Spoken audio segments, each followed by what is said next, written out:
Hello students. Today my topic of discussion is field effect transistor, which is a very important semiconductor device, and you have to know about its working, its different features, and its different applications. That what are the different circuits you can simply implement by using this device. In today's session, my lecture outline will be what is a FET, that is, how you can simply define a field effect transistor. Secondly, the classification of field effect transistor, that is, what are the different types of FET. Thirdly, structure of JFET, I will discuss. Then, working principle or simple circuit operation or device operation of N channel JFET, and also I will tell you about some real or commercially available JFETs which you can simply use to implement different types of interesting circuits. So first, let's try to understand what is a FET. As you can see here, a FET is a simple semiconductor device. You can simply say that it is a semiconductor device. It has three terminals: source, drain, and gate. Sometimes you will see there is a fourth terminal, which is the SS or substrate terminal. The third feature, that is, a question may arise in your mind that why it is called a semiconductor device. As you can see here, it is called a semiconductor device because simply as it is made up of semiconductor material. Semiconductor material like silicon or germanium. But commercially, silicon is preferred over germanium due to several reasons. Now, the second question which may arise in your mind, that why it is called a field effect transistor, because it is a type of transistor which uses an electric field to control the flow of the output current. As you know that if we can control the magnitude or the value of the output current, then obviously we can control the load's performance. FET can be classified widely into two types. What are the two types? First one is the JFET and the second one is the MOSFET. Now you should know their full forms. JFET is the junction field effect transistor, field effect transistor, and MOSFET is its full form is metal oxide semiconductor field effect transistor. Now, what are the different types of JFET? Okay, let's see. First one is the N channel JFET, and the second one is the P channel JFET. You can write the N and P in small letter or capital letter. MOSFET, on the other hand, can be also classified widely into two types. First one is the depletion type MOSFET. Depletion type MOSFET, that is also abbreviated as DMOSFET.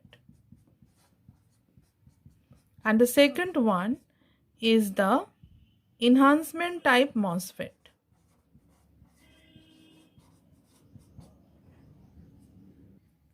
In short, we call it eMOSFET. So these are the two types of MOSFET. Now, depletion type MOSFET will be further subdivided into two types, that is N channel DMOSFET and P channel DMOSFET, An E-type MOSFET will be further classified into two types, that is N-channel E MOSFET and P-channel E MOSFET. These are the circuit symbols or schematic symbols of JFET. Here you can see that the device is consisted of three terminals: source, drain and gate. The fourth terminal, that is the substrate or the body terminal, is not shown here, but you will see the four terminals in the practical devices. Now let us try to understand the basic structure of a JFET and its working principle. First of all, let us consider a semiconductor bar. And in this case, I am going to discuss the working of N-channel JFET.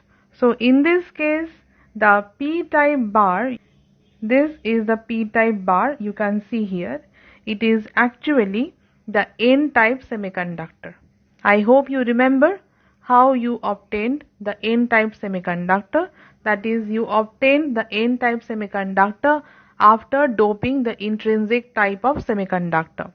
And for the N-type semiconductor, you have to dope the intrinsic type of semiconductor with pentavalent impurities. I hope you remember. Now, if it is an N-type semiconductor, so obviously the majority carriers are the electrons and the minority carriers are the holes. So if we draw the diagram, it will be like this.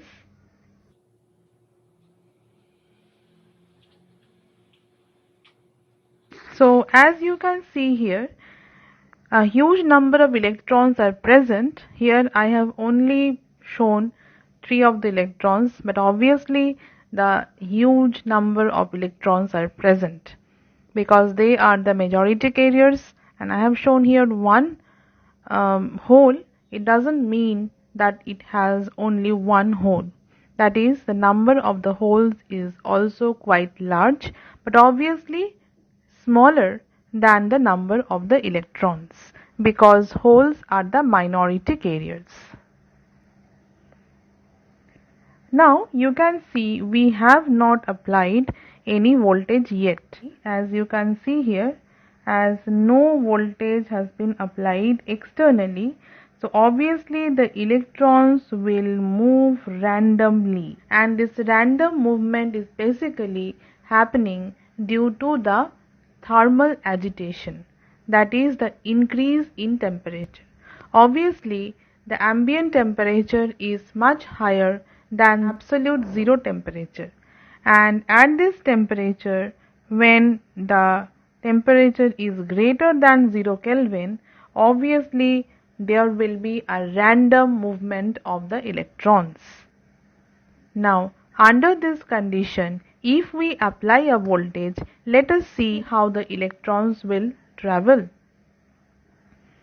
This is the diagram where you can clearly see that a voltage has been applied externally, and as a positive voltage is applied here and a negative is here, so obviously the electrons will be attracted towards the positive terminal of the voltage source. And due to this, here you can clearly see the electrons are transiting or traveling from the right to left. Okay. Now, due to the movement of the electrons, obviously there will be an electron current. If we connect a load here at the output terminal here, then there will be a load current. Now, why I am telling all these things here? Because today I am discussing FET. Then why I am discussing the electron transition in semiconductor? Obviously there is a link, because the ohmic contacts you are seeing here, this will be referred to the drain terminal and this will be the source terminal. So let us see the final structure of a JFET. to draw the structure of the JFET, what we have to do? That is, what will be the fabrication technique? If two p-type regions are, this will be number 1 point, number 1, and this will be number 2 point. So if two p-type regions are made on the two vertically opposite sides of the n-type semiconductor material, then as a result we will get two separate p-n junctions. Number 2 point, due to the formation of these p-n junctions, there will be two depletion regions or depletion layers, and the width of the depletion layers controls the effective width of the channel in the JFET. As you can see here, this is one p-type material and this is another p-type material, p-type layers diffused into the n-type semiconductor, and this junction is the p-n junction and this is obviously another p-n junction. And you know, where there is a p-n junction, there is obviously a depletion layer. These dotted regions are the depletion layers. In this case, you can clearly see the three terminals: source, drain and gate. Okay.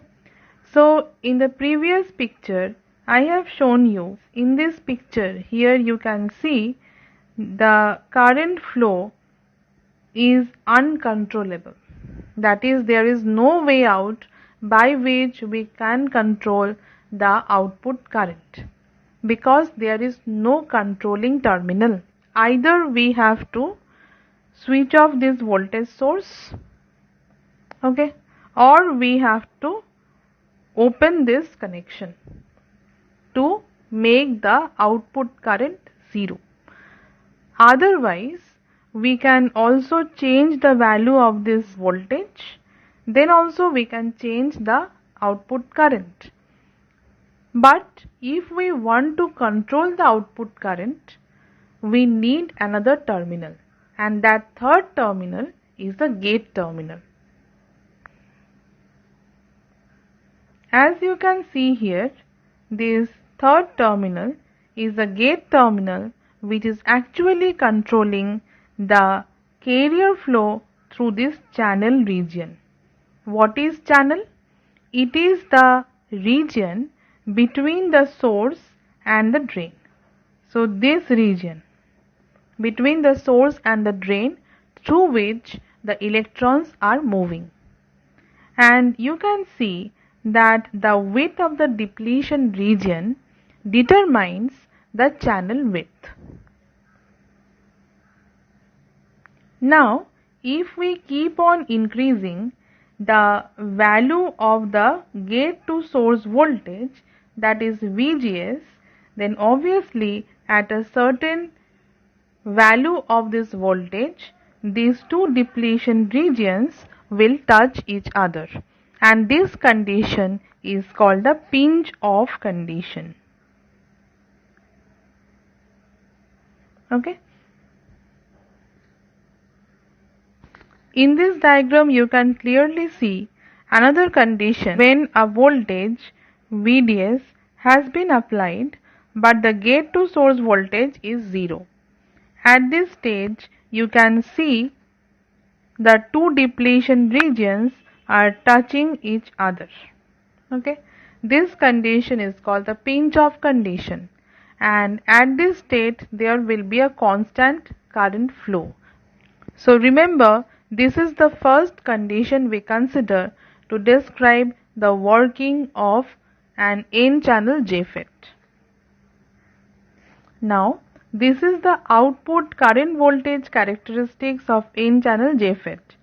Here you can see the overall characteristics is consisted of 4 different regions. The first region is the ohmic region. Second one is the saturation region. Third is the breakdown region, and there is obviously another region which is the cutoff region. Here it is almost linear. The drain current is almost linear with the drain to source voltage. However, in the saturation region, you can see the drain current is constant. For all the values of VGS, you will get, for each value of VGS, there will be a curve. That is what you can observe, that is, with the increase in the value of VGS, the value of the drain current is actually decreasing. That is, for VGS equal to 0.5 volt, then if you make it 0 volt, then from positive to negative value, and then -1, -2, -3, it is getting more negative. So obviously, due to this, the drain current will drop down. Why it is happening? Because of the reverse bias condition of the two PN junctions.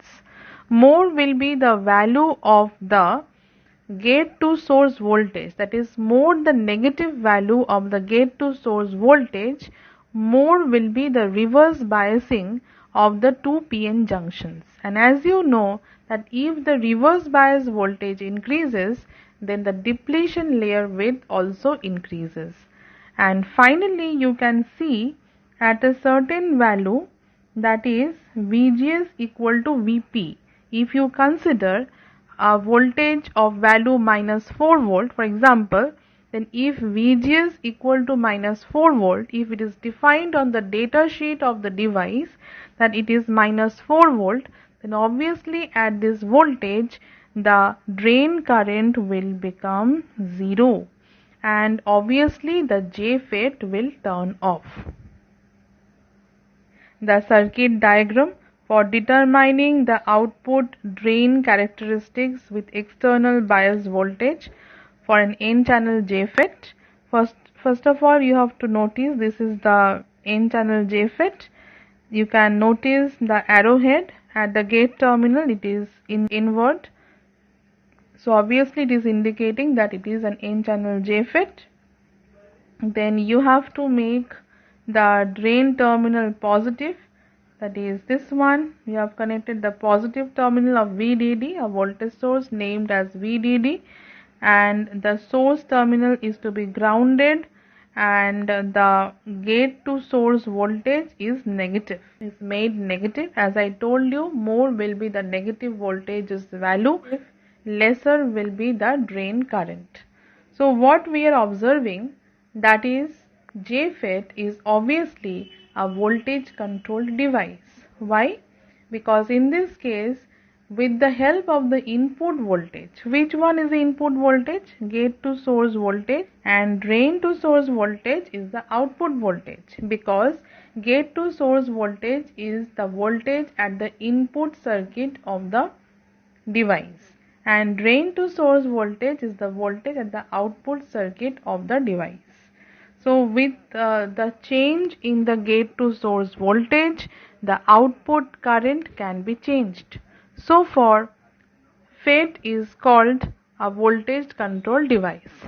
Unlike BJT, BJT is a current control device, where with the change in the input current, the output current can be controlled.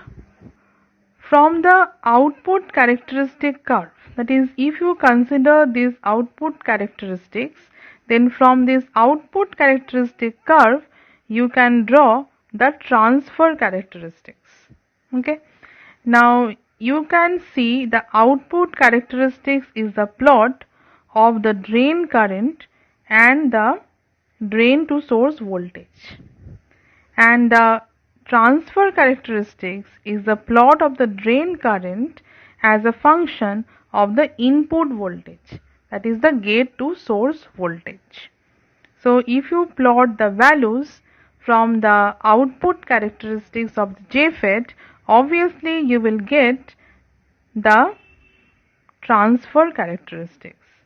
So as the name suggests, that is why it is called transfer characteristics, because in this case you have transferred the values of the VGS from the output characteristics to the transfer characteristics. However, the y-axis remains the same, that is the drain current axis. JFETs are commercially available in different types of packages depending upon the operating frequency range, current and voltage ratings, operating temperature range, and so many other parameters. For example, BFW11, BFW10 are N-channel JFET available in TO72 package. Let us see a data sheet of a particular type of JFET. Let us, for an example, consider BFW 11 or 10. You can simply Google and find out the data sheet of BFW 10 or 11. As you can see here, different types of parameters are given here. It is made by Motorola.